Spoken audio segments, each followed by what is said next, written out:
మొత్తంలో చంద్రబాబు నాయుడు గారి ఈ సంవత్సరంలో సంక్షేమం అభివృద్ధి కార్యక్రమాలకే ఇది ఒక నిదర్శనం. ఇంతగా జన సమీకరణ జరిగిందంటే కేవలం చంద్రబాబు నాయుడు గారి మీద ఉన్న నమ్మకంతోనే ఈ కార్యక్రమం ఇంత దిగ్విజయమైందని తెలియజేసుకుంటున్నా.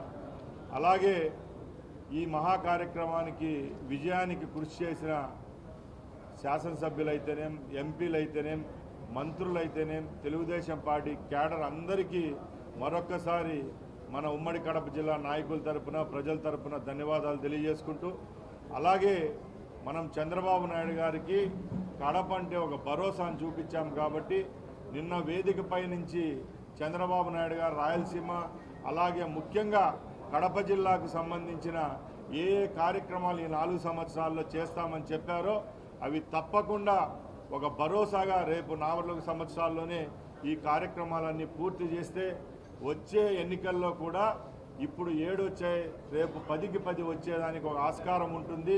తప్పకుండా ముఖ్యమంత్రి గారు నిన్న మనం ఆయనకు పెట్టిన గౌరవాన్ని తప్పకుండా నిలబెట్టుకుంటారు. మన కడప జిల్లాను అభివృద్ధి పదంలో నడిపిస్తారని తెలియజేసుకుంటూ మరొకసారి అందరికీ ధన్యవాదాలు తెలియజేసుకుంటూ సెలవు తీసుకుంటున్నా. జై హింద్.